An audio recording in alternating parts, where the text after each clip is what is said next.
Imagine if your dream is to be reincarnated into another world, become its hero, and have girls go crazy about you. This is the dream of our main protagonist, Makoto Misumi, who looks average, so no girl pays attention to him. His dream comes true one day when he is suddenly summoned by a god named Tsukimichi.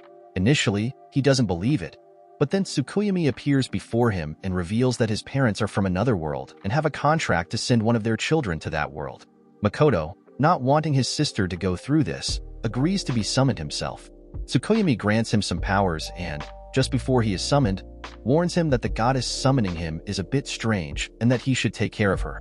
Makoto agrees, and he is summoned in front of the goddess, who tells him that her world is facing some difficulties and she wants him to fix them.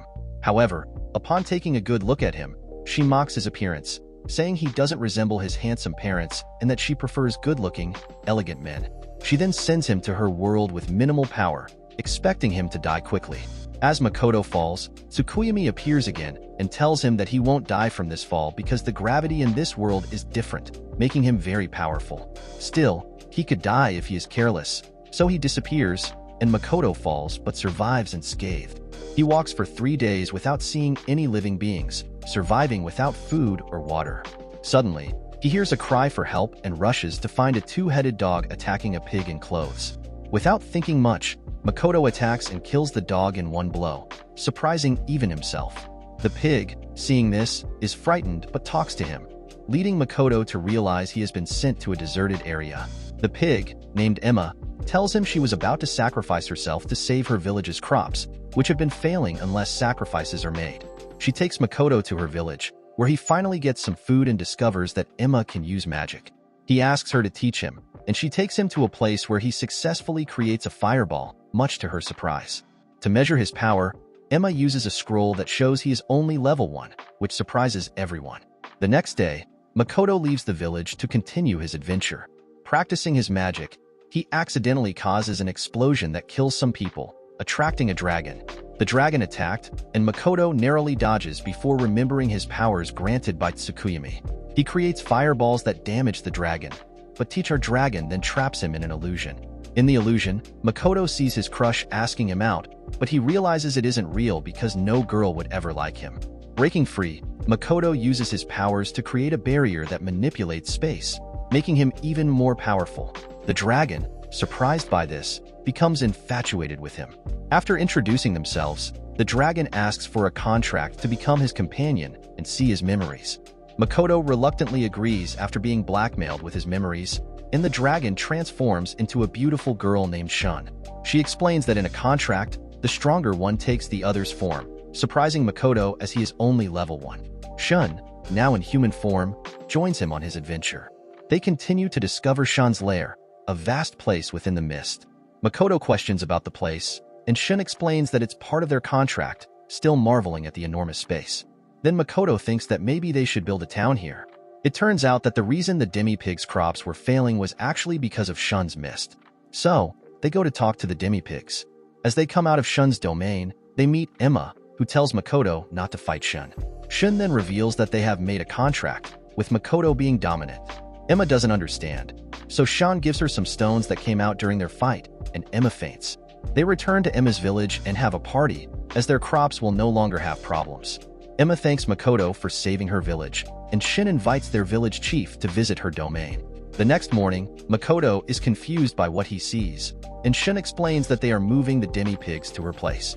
Another version of Shun, a fragment of her power, appears, further confusing Makoto as she does things without consulting him. Shin then absorbs the entire village into her domain, deciding to let anyone live there. A few days later, the demi-pigs start living in Shun's domain, and Makoto continues to improve his powers, mastering all elements, with his water magic being the strongest. Shun, meanwhile, becomes obsessed with watching historical drama series from Makoto's memories, binge-watching them nonstop. When Makoto tries to stop her, she insists on continuing, planning to record them all. She decides to create a media house to store the recordings. After she leaves, Makoto looks at photos of his parents and decides to follow their path and learn about their history. Suddenly, we see a dwarf attacked by a huge monster. Back with Makoto, he is helping the demi-pigs harvest their crops when Shun brings the injured dwarf to him. Makoto asks if Shun did this, but she denies it. revealing the dwarf's injury was caused by someone else. A massive spider monster then breaks through Shun's barrier, terrifying Makoto while Shun remains calm. He asks if she knows the monster, but Shun pretends not to. The spider attacks and Shun reveals they had fought before. Unable to defeat the spider's insatiable hunger, Makoto decides to fight the spider. As it attacks, he cuts off one of its legs, but it quickly regenerates. Makoto uses a fireball attack, but the spider laughs at the damage. When he asks Shun what's happening, she explains that the spider might now fall in love with him due to the damage inflicted.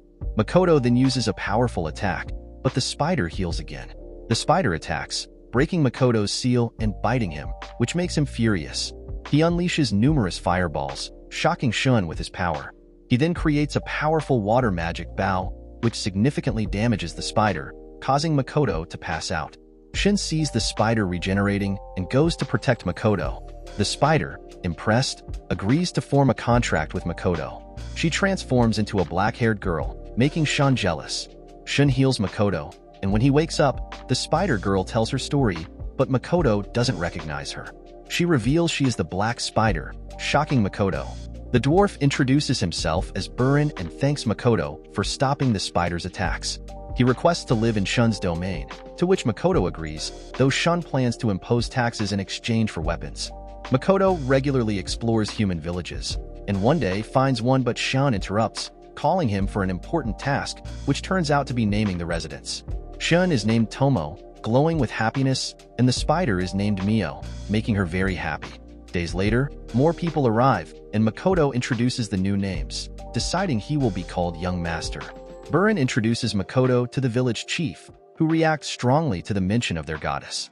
Tomoe shows Makoto her army, and Mio introduces her strong army to him as well. Mio actually forces them to stay inside.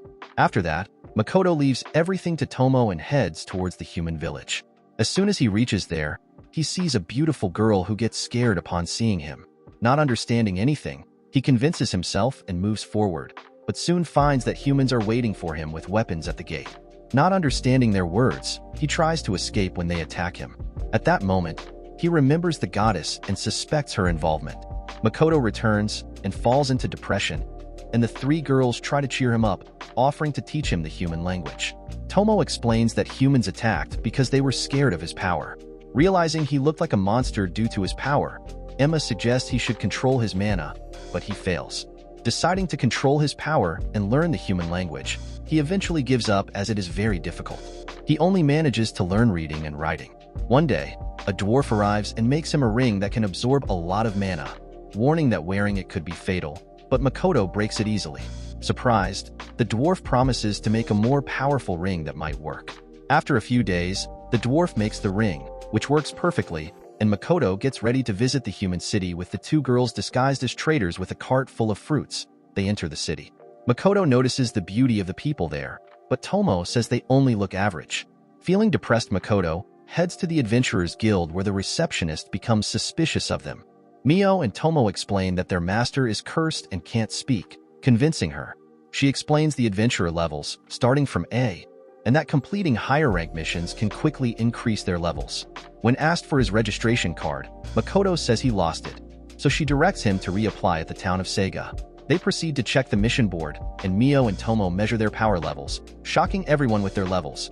1320 for Tomoe and 1500 for Mio. Tomoe and Mio break records by being 4 times as powerful as the next strongest adventurer. Tomoe then asks about the highest ranked adventurer, learning about a hero named Sophia Bulga with a level of 920. However, when Makoto measures his level, it still shows 1. After all this, they go to book an inn room, discovering the high costs. Tomoe uses her power to get a room at a low price. Everything is expensive there, and Makoto asks Tomoe if she noticed anyone following them. She confirms, and Makoto lets Mio and Tomoe handle the situation, while he and Mio head for dinner. A little girl tries to talk to Makoto, but he can't understand her, so he lets Mio handle it. Mio scares the girl for disturbing their personal time, but Makoto starts communicating with her in writing. The girl, Rino, hugs him and cries, and Makoto decides to take her along. Meanwhile, Tomoe deals with attackers, easily defeating them. Returning with a captured man, she is scolded by Makoto but stops when Rino arrives. Rino explains that her sister went missing a month ago after going out for work. Understanding the city isn't as it seems, Tomoe notices more attackers. Easily handling them, she brings back a beheaded man, and they start gathering information. They learn that Rino's sister was captured due to unpaid debt and that the city's strongest adventurer, a boss, is behind this. Rino tells her past and present. Makoto heads out with Rino to the market. When Rino sees someone, she runs off. Makoto realizes she is working with the thugs to save her sister. They deal with the thugs, discovering the adventurer boss is responsible for everything. Tomoe and Mio handle the situation, fighting the boss, breaking her barrier, and creating chaos in the town. They save the captives, and the town's memory is erased to protect them. They re-register as adventurers, and Makoto shares a story about samurais, inspiring Tomoe to train alone. Mio is excited to stay alone with Makoto, but he focuses on materials collection. Their journey continues as they gather more materials, facing powerful monsters. Makoto proves his power despite being level 1. They reach another town, registering again, and Makoto takes a mission from a trading company. He plans a party and exchanges contact information with others before heading to a restaurant for a feast. Later, in their room, Mio gets excited but disappointed as Makoto innocently sleeps. They return to their place, where Emma updates them on the progress, explaining how everyone is working together. Everyone begins to build a very large residence for Makoto to live in. When he asks them about Tomoe, they say they know nothing about her. Suddenly, someone comes running to him, very happy to see him. He takes him inside and shows him some armor, but they are all too large, so Makoto refuses them, which makes the dwarves a little upset. However, they show him a very good jacket armor and tell him it was made by the same person who made his ring. Like his ring, this armor also absorbs a lot of mana, which could be fatal, but nothing happens to Makoto. The dwarf explains that this armor will give offensive abilities. When Makoto focuses on offensive thoughts, the armor changes color from blue to red. When he tries it for the first time, it gets damaged very quickly. The dwarf promises to make even more powerful armor. After all this, Makoto notices that the spider family has learned to change forms and take care of the food. Then he returns to the city, where he uses his card to reach the location of his first mission. Inside, he meets the person who gave the mission and tells him everything truthfully. That his level is E and he is level 1, and he has been here for only a few days. He plans to open a store. Hearing this, the man says that what Makoto is thinking and doing is completely wrong because he doesn't know what Makoto is capable of. Before judging him, he takes out his belongings, and seeing them, the man apologizes for judging him. Makoto asks what he will do with all this, and the man says he needs it to make medicine because his daughter and wife are suffering from a cursed disease, and only this can save them. The person who cursed them has been caught, but did not provide any information other than the medicine. Hearing this, Makoto says that his friend is an expert in the medicine field and can help them, so they won't need to search for a doctor. The man agrees, and Makoto gives him 4 more of the item needed for the medicine, making the man and his servants very happy. They give Makoto a precious stone in return. Makoto says he is going to register at the Mercenary Guild, and the man wishes him luck for the test he will have to take. At the guild office, Makoto learns he will have to take a test, which he can take at any time. He buys a guidebook for the written test, and upon opening it, he is surprised. He decides to take the exam immediately. An examiner gives him the paper, and he starts answering easily because all the questions are at a kindergarten level. He finishes quickly, surprising the examiner, who is angry to see him score full marks so quickly. For the practical exam, he draws a ball from a lucky drawer, getting a dark blue one. He is asked to bring something or its equivalent within 3 days. Because Makoto already has many rare items, he gives one to the examiner, surprising him again. After leaving, Makoto thinks of Tomoe, who is fighting large monsters to increase her power. She brings a large crab for the people there to cook and eat. A demi-pig tells Tomoe that Mio is looking at Makoto's memories. Hearing this, Tomoe quickly goes to her studio, where she sees Mio recording his memories. Mio explains that she called Tomoe because she needed her help. Watching the memories, Mio is pleased with one and leaves. Makoto returns to his world and meets Tomoe's fragment, discussing marketing tactics while eating fruit. Tomoe contacts him, asking him to come quickly. Upon arrival, he sees Tomoe and Mio fighting. A spider girl explains the whole story to him. Seeing Makoto, they stop fighting and explain the real issue. Mio wanted to see something in his memory but was actually watching cartoons, which impressed her. Returning to the human world, Tomoe tells him about the company he is dealing with. Seeing only 2 beds in his room, Makoto tells the girls, who tease him. Deciding to sleep in a chair, the next day, He meets his friend and they visit their client. They are followed by someone who doesn't want Makoto to do the man's work. When his friend learns they are working for a big person, he becomes nervous. The master invites them in, where Makoto's friend starts working, making two friends but dropping the items, which Makoto catches. They see their master injured after being attacked while giving the medicine to his wife. He explains how his wife and daughter became monsters due to the cursed disease. Makoto plans to use his judo technique, catching the wife and giving her the medicine, curing her quickly.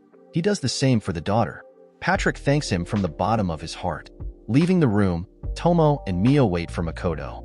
Suddenly, someone uses magic to set them on fire, but they are unharmed. They knew they were being followed and came prepared.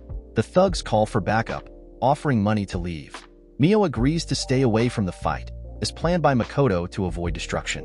Tomoe is excited to fight, and Makoto signals her to start. She fights the thugs, leaving only two, who ask Mio for help. Mio refuses, saying she only agreed to stay away from the fight. One thug tries to run, but Makoto catches him. The leader tries to attack, but Tomoe easily defeats him, seeing memories of orphans.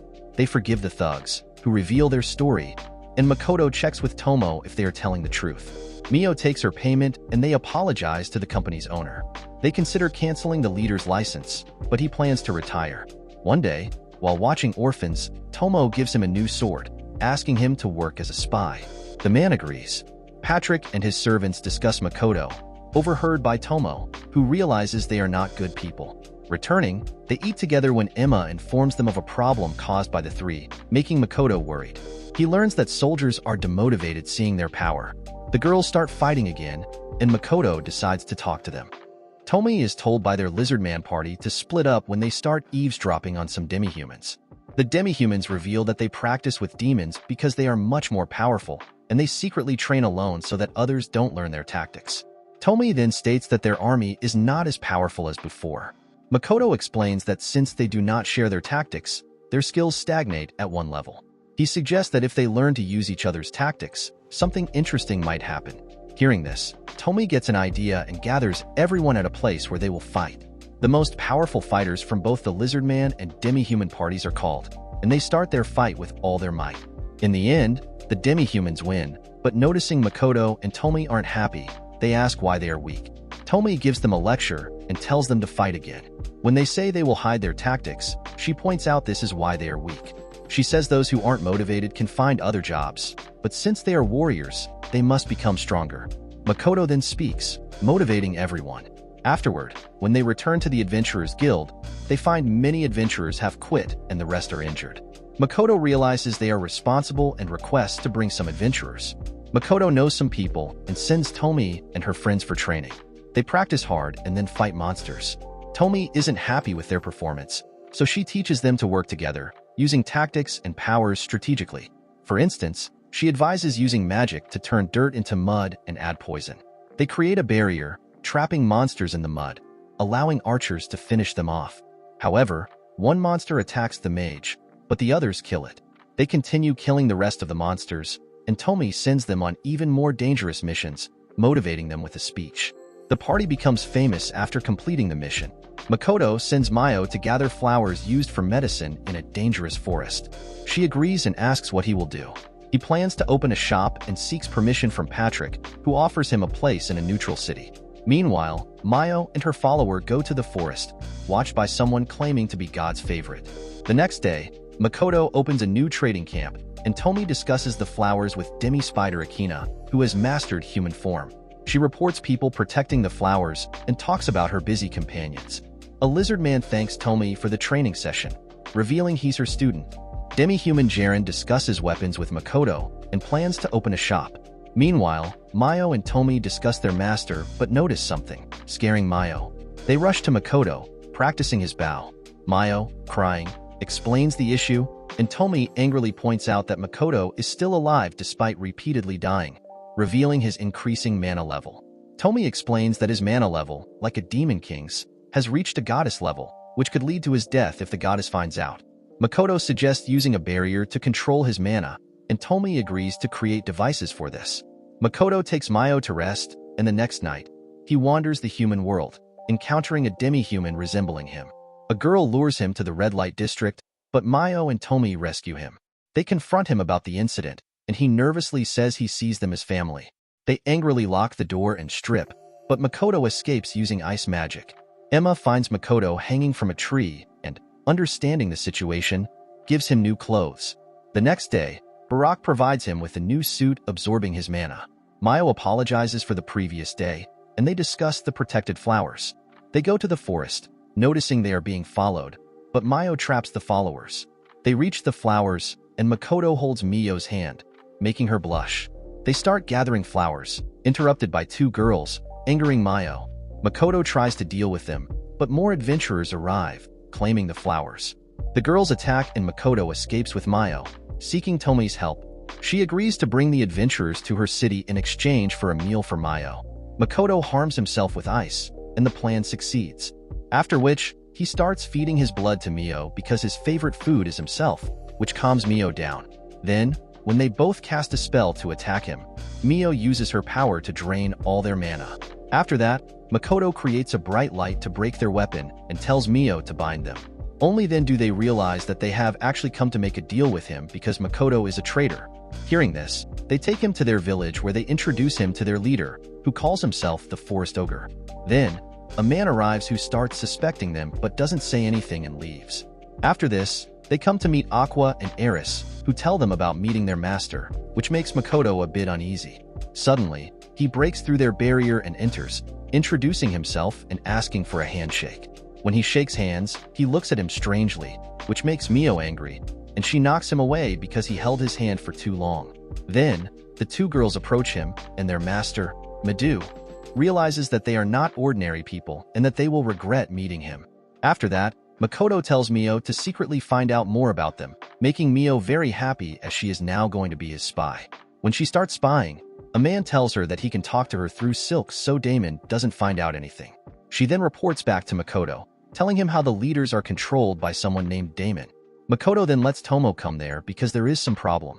After this, Makoto watches their traditional dance, and then Mono catches a man from whom a demon emerges, absorbing all his power and killing him. Everyone is shocked seeing this, and Makoto asks him why he did that. He says that the man was working with someone else. Makoto understands that the demon is a demon of knowledge.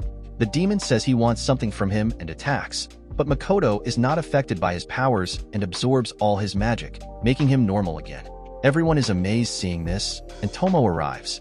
Makoto lets her take the demon away, but this angers the villagers who want to kill him. But then, she recognizes a leader and talks to him, who fails to recognize her in her dragon form but then does. He tells everyone to bow to her, but Tomoe says they should bow to her master, which surprises everyone again. Makoto and Tomoe then ask the demon why he did all this. He says he did it to become a Gran, one of the most superior beings there. He then asks which magic he used to defeat him, and Makoto says it was just black magic from his follower, which is not easy to use. Since the demon has a lot of knowledge, Makoto says he would like to buy any magic book he has written, as he is currently using knowledge from a piece written by a demi-pick. The demon is surprised to hear this. Tomoe then says he wanted to become a Gran to travel to another world where their goddess doesn't rule. The demon says yes, but Tomoe says it's very dangerous, with only a 10% chance of success. The demon feels discouraged. Tomoe suggests contracting with their master for a new life and a magic teacher for Makoto, and they agree. They make a 910 contract, and the demon transforms into a handsome boy named Siki, who will now work under him. As Tomoe starts teaching him, she suddenly feels something and a blast occurs. She says she made a mistake and collapses. Makoto tells Mio to take care of her and takes Siki along. Siki struggles to keep up but uses healing magic on injured people. Makoto sees a severely injured demi-spider who can't heal itself despite having healing powers. Makoto feels it's very cold like it's dead but heals it anyway, and it wakes up. He asks Siki to take care of it. A demi-pick gives him a necklace, and he heads to the blast site where some gates are open due to the blast.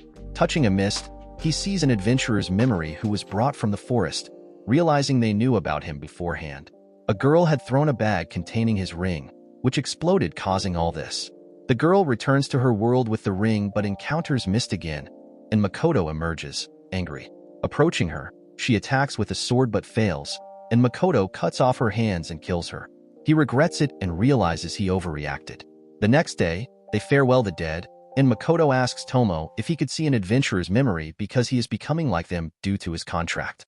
Tomoe laughs, and Siki says it's just a coincidence and probably due to his good connection. Mio gets angry again. Siki says he might use their power somehow, but Mio is still angry. The two girls start fighting again. Makoto then visits the blast site with Siki where others have resumed work. He assigns a demi-spider to monitor adventurers in the city to prevent a recurrence. He then goes to Devo where they've improved things to prevent another incident. He suggests they not sell rare items outside as their items are really good. He then talks about his shop, where Patrick shows him a map of Japan-like place to open a shop, and he agrees. Showing his real face, the two say they have seen their wives and daughters in worse forms, so they have no problem with his looks. Makoto informs the two girls that he will travel with Siki to learn more about the goddess and his parents, planning to join an academy. The girls are not happy, but he gives them their favorite anime items, and they agree. Tomoe plans to bring more people to live there, and Mio will take care of the Mist City. They start their journey, but the goddess voice suddenly calls Makoto, and he vanishes to an empty place, feeling something and getting attacked, losing 2 fingers. He realizes the goddess is involved and tries to connect with others, but a girl attacks again, failing this time. They think he is a demi-human, but he angrily says he is human. The girl says they joined the demon, so they must kill him, suggesting they start fighting. Makoto releases his mana, shocking them, then uses a weapon made by Orf to attack them with magic. Despite knowing, they struggle to stop him and are scared by his power. Makoto attacks with water magic, freezing Lancer who tries to stop it, but Sophia is unaffected and attacks Makoto, breaking Orf's sword. Surprised, Makoto defends with his weapon. Sophia grabs him, flies him high, and drops him, attacking with fireballs.